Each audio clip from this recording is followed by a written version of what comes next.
કરીએ તો દાદા કામ કરે.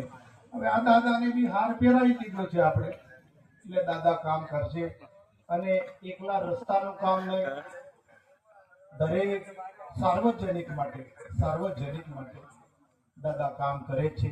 પણ બધાને વિનંતી કે ભાઈ દાદા ઘરે ઘરે નહીં આવે, આપણે એની પાસે જવું પડે.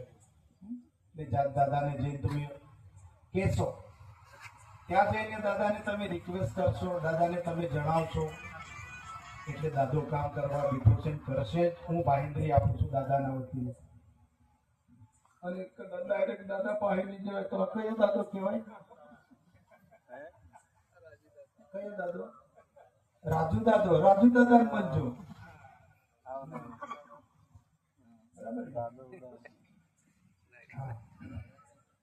એટલે ભાઈઓ બહેનો, ખૂબ શાંતિ જાળવી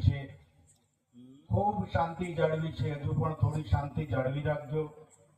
મને હું સ્પેશિયલ અહીંયા ભજન કરવા, સત્સંગ કરવા જ નથી આવ્યો. હું તો એક આપણા નાતીભાઈ તરીકે, આપણે આદિવાસી છીએ, એક નાતીભાઈ તરીકે આપણા સમાજની અંદર આટલો મોટો દુઃખનો પ્રસંગ બન્યો છે, એટલે દુઃખના પ્રસંગમાં લાભ લેવા માટે અને સહભાગી બનવા માટે આવ્યો છું.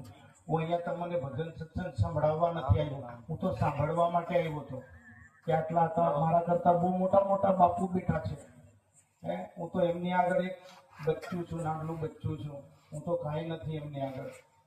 પણ મને અહીંયાથી એવો આદેશ કર્યો છે કે અમારા સંજુભાઈ એવું બોલ્યા કે ઝરણાથી બાપુ આવ્યા છે, એ 2 શબ્દ બોલે, એટલે એમના શબ્દોને માન આપી 2-5 મિનિટ બોલીશ.